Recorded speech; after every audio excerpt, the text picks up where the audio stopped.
Pois bem, irmão, nós chegamos agora no tempo do Natal, né? E nesse domingo nós vamos exaltar a festa da Sagrada Família. Lembremos que o próprio Jesus se vestiu de um menino frágil e se mostrou aos homens no presépio de Belém. Se você não sabe, presépio é uma espécie de curral, é onde se guarda animais, tá bom? Mas por quê? Porque esse era o local disponível que José encontrou e que foi dado acolhimento para que pudesse nascer o menino Jesus.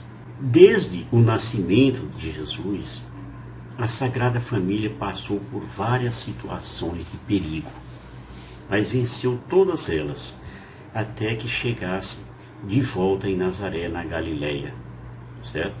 Onde Jesus crescia em estatura, em sabedoria e graça, diante de Deus e dos homens, tá bom?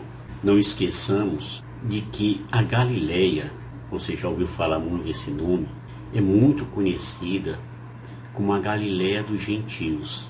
Gentios por quê? O gentio era aquele que não era judeu, especialmente ali eles se referiam aos gregos, né? E era um território no norte de Israel, que era governado pelo Herodes Antipas. Nesse território estavam localizados lá povoados que a gente conhece bastante: Caná, chamado da Galileia, né? Nazaré e Cafarnaum, que foi a cidade que Jesus escolheu ali para seus primeiros movimentos. Porém, era na região sul, especialmente em Jerusalém, que se concentrava ali o poder, a riqueza, tanto poder privado como religioso. Ali é que estava o templo. Na primeira leitura do livro do Eclesiástico, é dado ênfase à questão dos filhos terem que honrar os pais. Isso aí é citado 5 vezes, só nessa leitura. E eu pergunto a vocês, o que significa, na verdade, honrar os pais? Creio que a fonte dessa ordenação, dessa ordem de Deus, né, vem do texto de Êxodo, no capítulo 20, versículo 12. Honra teu pai e tua mãe, para que teus dias se prolonguem sobre a terra que te dá o Senhor teu Deus. Vendo pelo lado do Antigo Testamento, este é o 5º mandamento. E é um preceito fundamental que significa respeito, gratidão e cuidado com os pais.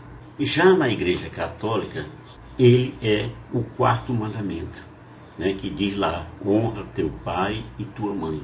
E falando em mandamento, esse é o primeiro dos mandamentos, né, que traz uma promessa de longa vida e prosperidade.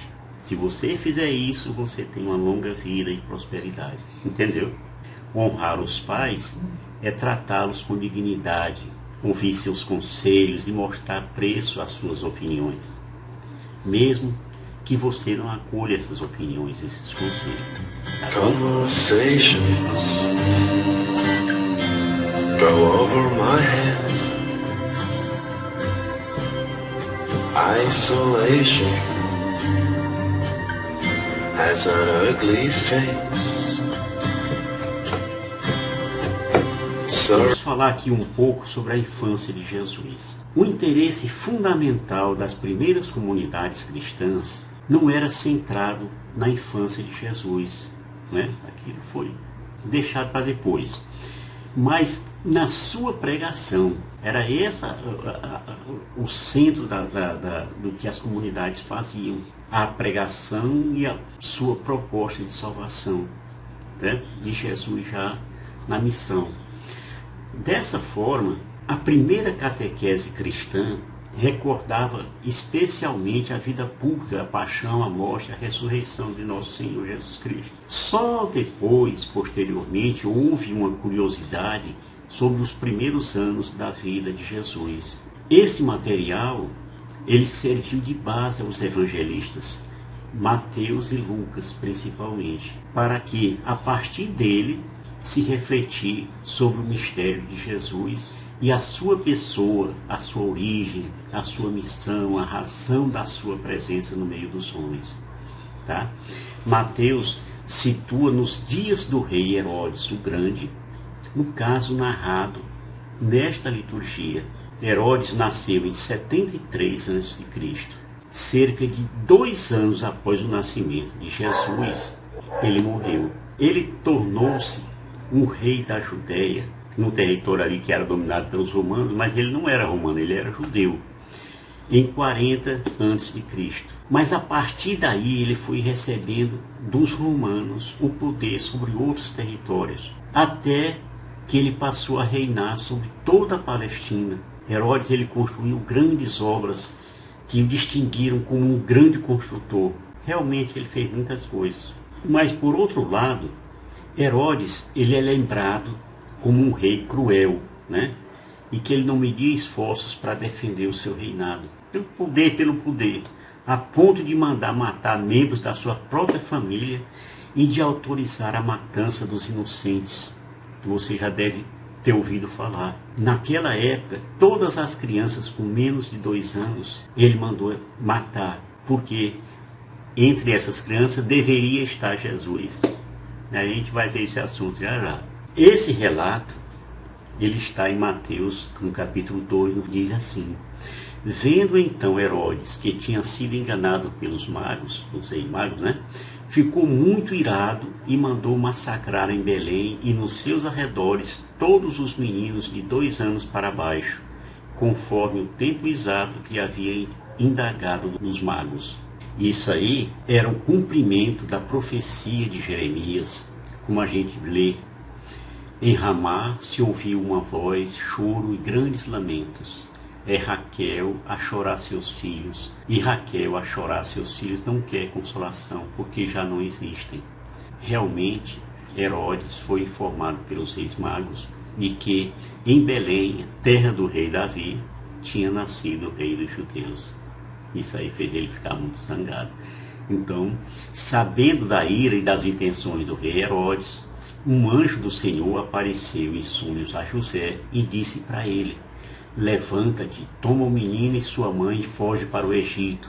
Fica lá até que eu te avise, porque Herodes vai procurar o menino para matar. E aí então José levantou-se durante a noite, tomou o menino e sua mãe, Maria, né, e partiu para o Egito. Então nós temos aqui o tópico: do Egito eu chamei o meu filho, que é o título desse vídeo. A origem dessa frase vem do profeta Oséias, no capítulo 11, no versículo 1. Israel era ainda criança e já eu o amava, e do Egito chamei meu filho. Vendo aí?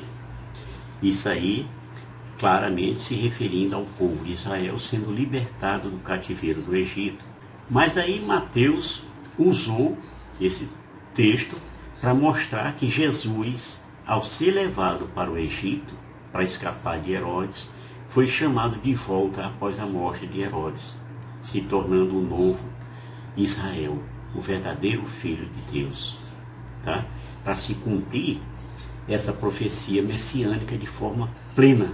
Eu chamei do Egito meu filho, Mateus 2, 15b. Então, Jesus estava com 2 ou 3 anos nessa época. Essa ordem dada a José foi feita pelo anjo do Senhor. Com a morte de Herodes, o anjo do Senhor apareceu em sonhos a José no Egito e disse: levanta-te, toma o menino e sua mãe e retorna à terra de Israel, porque morreram os que atentavam contra a vida do menino. E aí José levantou-se, tomou o menino e sua mãe e foi para a terra de Israel. Mateus 2, 19 a 21. Ocorre que na volta de José para Israel, ele foi avisado discretamente em sonho que Arquelau, né, um dos filhos de Herodes, estava reinando na Judéia. E aí era um perigo. E então ele retirou-se para a província da Galileia, que era a terra originária lá de José, e foi habitar na cidade de Nazaré, para que se cumprisse o que foi dito pelos profetas: será chamado Nazareno. Na época que Jesus voltou, Nazaré era um povoado assim meio desconhecido, situado no meio das montanhas do norte do país, e que tinha mais ou menos uns 500 habitantes. Você vê como era coisinha pouca, né? Aliás, até mesmo Natanael disse, de Nazaré pode vir coisa boa e tal. Por quê? Porque era uma cidade pequena. Essa liturgia fala da Sagrada Família e suas leituras focam na honra aos pais, no amor familiar e na fuga do Egito, com destaque para Jesus, o Deus conosco. E é isso aí, irmãos. Nós vimos uma história emocionante sobre a saga de Jesus, a trajetória de Jesus, ainda criança, numa perseguição desde o seu nascimento e que continuou até a sua morte de cruz. Estamos vendo aqui a importância de honrar os pais e também como Deus nunca abandona os seus filhos. Reflita bem sobre isso, tá certo? Shalom do Pai.